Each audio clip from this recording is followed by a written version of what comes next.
काला साया।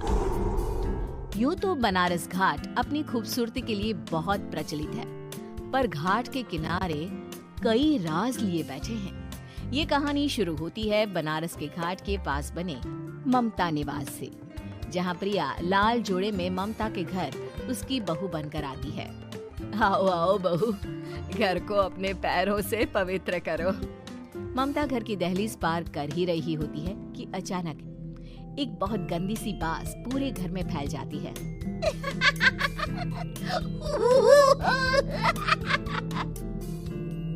ये बदबू और ये आवाजें, ये कौन हंस रहा है माँ? अब ये पड़ोसी ना हमारे थोड़े अलग से है। कहाँ हम शाकाहारी और ये मांस मच्छी खाने वाले। छोड़, तू ध्यान मत दे और गृह प्रवेश कर। और हाँ बहू, अपनी सास की एक बात हमेशा याद रखना, इन पड़ोसियों से तो कभी बात नहीं करेगी। अच्छे लोग नहीं है ये। अपनी सास की ये बात मानेगी ना बेटा? हाँ माँ, जो आपकी मर्जी, मैं उनसे बात नहीं करूंगी। अगले दिन प्रिया अपनी पहली रसोई बनाने रसोई घर में जाती है। ये छोकी बात तो नाक में जा रही है। एक काम करती हूँ, खिड़की खोल देती हूँ। प्रिया खिड़की खोलने जाती है। इतने जाले, लगता है इस खिड़की को कभी खोला ही नहीं गया। पर ऐसा क्यों?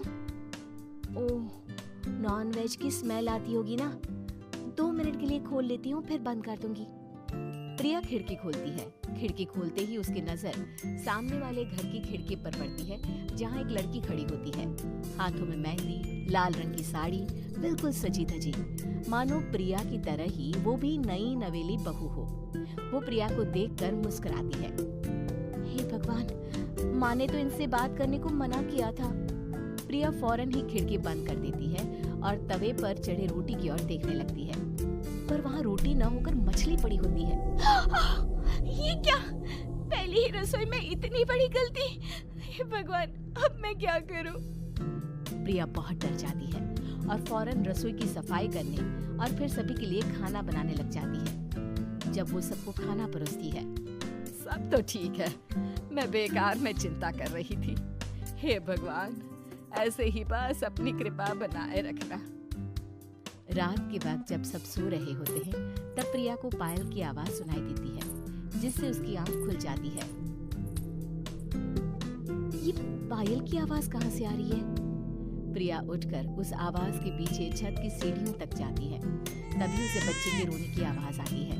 प्रिया छत पर जाती है तो क्या देखती है? वही लाल साड़ी वाली लड़की अपनी गोद में एक नवजात बच्चे को घुमा घुमा कर सुला रही है।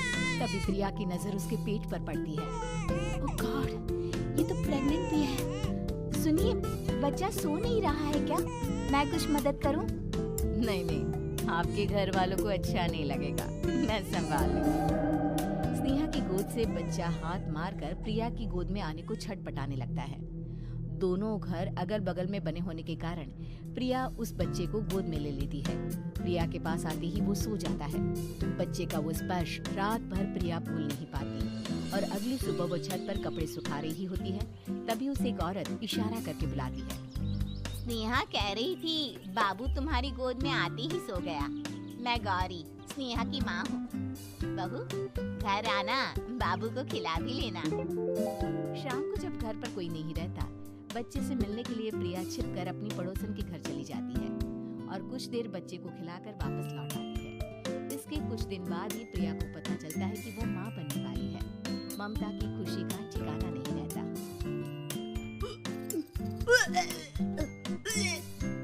माँ जी, पता नहीं क्यों उल्टी आ रही है। प्रिया भागती हुई वॉशरूम में जाती है तो हरे और लाल रंग की उल्टी करती है। उस उल्टी में से कीड़े निकलते हैं।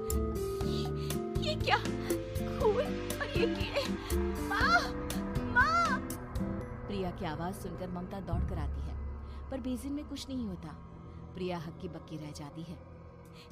ये सब क्या हो रहा है? प्रिया घबरा जाती है और अपने कमरे में जाकर सो जाती है। डर के कारण वो इतनी थक जाती है कि उसकी आंख लग जाती है।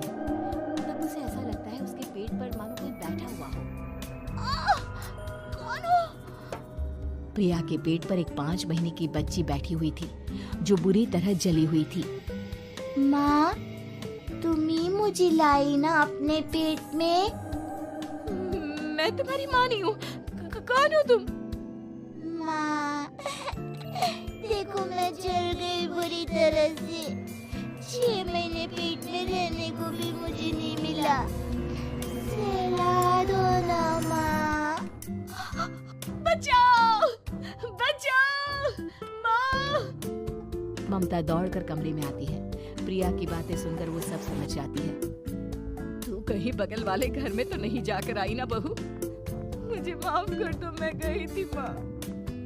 उस घर में सब मरे हुए हैं बहू। कई साल पहले स्नेहा उस घर में बहू बनकर आई थी।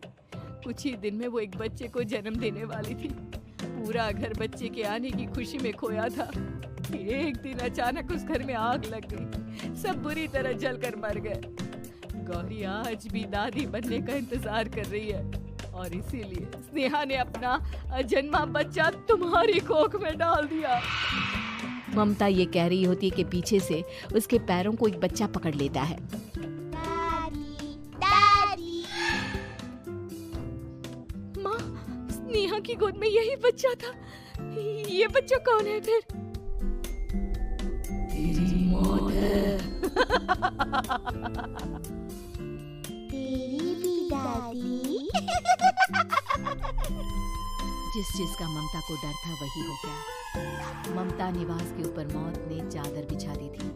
प्रिया का पेट ऐसे ही बढ़ जाता है मानो 9 महीने का हो। 2 हाथ उसके पेट से बाहर निकलते हैं। बहू, संतोष को फोन कर, किसी पंडित जी को बुला बहू। प्रिया का पति भागता हुआ घर आता है। ये तो होना ही था माँ। तेरा पाप तेरे सामने आ गया तो तू सह नहीं पा रही है। स्नेहा घर में आग लगी नहीं थी, माँ ने लगाई थी प्रॉपर्टी की लालच में। और वो बच्चा मेरी पहली पत्नी का बच्चा है, मेरा बेटा, जो कि उस आग की चपेट का शिकार हो गया था। मैंने तुमसे ये सब माँ के कहने पर छुपाया था। मुझे माफ कर दो प्रिया। तुम अगर चाहो तो यहाँ से जा सकती हो। मैं तुम्हें किसी भी बंधन में रखना नहीं चाहती। मेरी शादी हुई है आपसे, मैं आपको छोड़ नहीं सकती, पर उससे पहले हमें स्नेहा, उसकी माँ और बच्चे की आत्मा की शांति करवानी होगी। संतोष और ममता गौरी के घर जाते हैं। अंदर सब कुछ जला हुआ होता है। जमीन पर जली हुई लाशें बिखरी हुई थी। ममता रो रो कर अपने करने की माफी गौरी से मांगती है। प्रिया स्नेहा के घर वालों का अंतिम संस्कार करवा देती है और ममता निवास फिर से आत्माओं के साए से मुक्त हो जाता है।